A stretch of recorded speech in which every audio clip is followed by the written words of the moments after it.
Comme nous l'avons tous vu, un événement majeur vient de se produire sur la scène internationale. Il s'agit en effet de la rencontre en Alaska entre le président Donald Trump des États-Unis et le président Poutine de la Russie. Vous savez, lorsque deux chefs d'État de cette envergure se réunissent, ça n'a jamais été anodin. Cela redessine forcément, d'une manière ou d'une autre, l'équilibre mondial. Ici, on parle de deux superpuissances qui renouent le dialogue. C'est en quelque sorte une récomposition des enjeux mondiaux. Et lorsqu'un tel événement arrive, nous, en tant que Congolais, avons le devoir de nous poser des vraies et des bonnes questions. Ces questions doivent être une urgence qui nous rappelle à l'action. Elles doivent absolument nous hanter. On doit se demander ce que cela signifie pour nous, peuple congolais, pour notre pays, pour nos ressources, pour l'avenir de notre nation.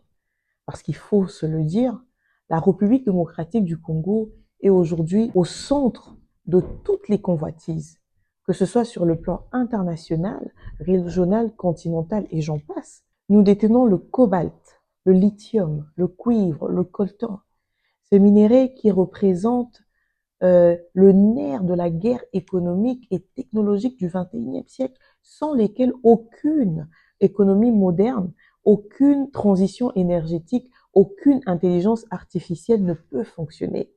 Le monde dépend de nous, mais paradoxalement, ce n'est pas nous qui fixons les règles du jeu. Prenons les faits récents.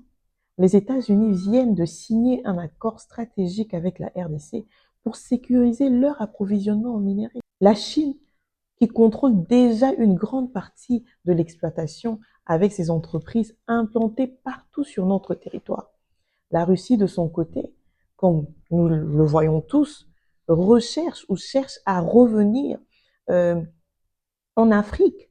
Et cette offensive se manifeste à travers des propositions d'accords orientés vers des partenariats militaires et sécuritaires. Quant à l'Europe, elle s'accroche à ce qui lui reste d'influence sur le continent, multipliant les tentatives pour sauver une influence ou encore une place qui s'effrite chaque jour d'avance.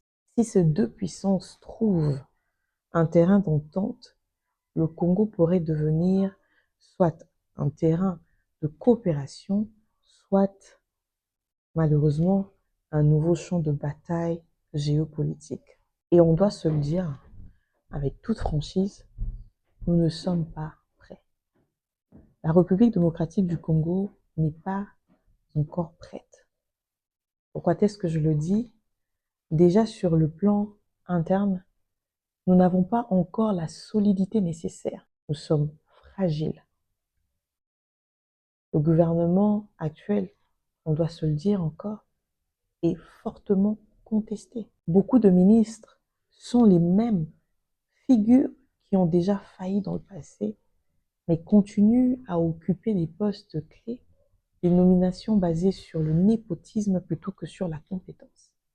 Les décisions prises sont autant écoutées ou prendre en compte les avis du peuple, de la société civile, de l'opposition ou même des experts congolais capables d'apporter des solutions concrètes et durables face à la crise dont fait face notre pays.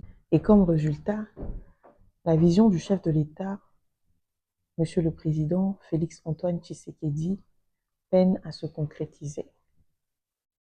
Vous savez, le danger est là. Le danger est là.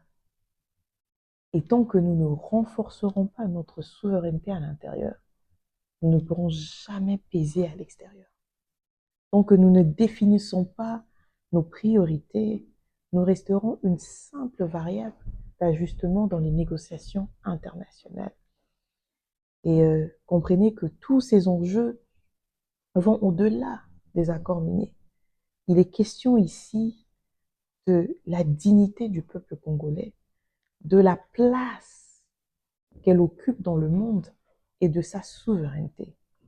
Et si nous ne fixons pas clairement nos priorités et nos conditions, nous serons toujours la variable d'ajustement des grandes puissances. Et la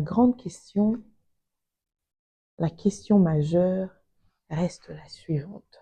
Que doit entreprendre le peuple congolais en ce moment de crise interne, alors même que les grands enjeux mondiaux se jouent autour de, de ces richesses, de ce minerai, et plus largement de tout ce que ce pays a à offrir à l'échelle internationale.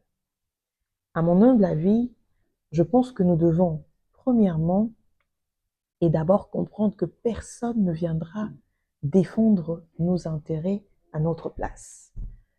Ça sera ni la Russie, ni l'Europe, ni les États-Unis, moins encore la Chine. Toutes ces grandes puissances avancent avec leurs propres priorités, leurs propres calculs stratégiques, et c'est normal, et c'est très normal.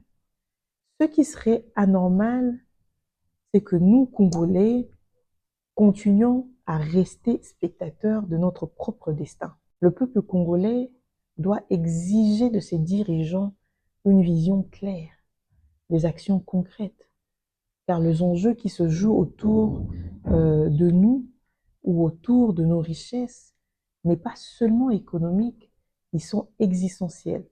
Ici, on parle de notre souveraineté, on parle de notre dignité et on parle de notre avenir en tant que peuple et en tant que nation.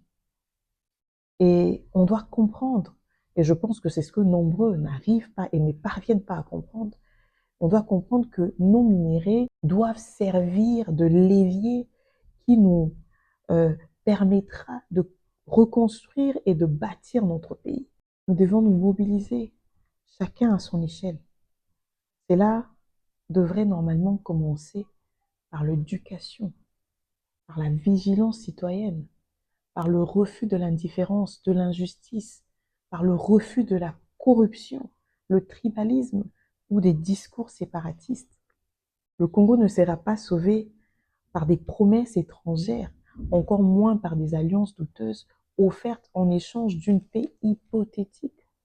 Le Congo sera sauvé par la conscience collective d'un peuple décidé à se lever et à défendre ses propres intérêts, peu importe le prix. Parce que si nous n'agissons pas maintenant, une chose restera vraie. Le Congo sera riche, mais le Congolais, eux, resteront pauvres. Et ça, nous ne pouvons pas le permettre.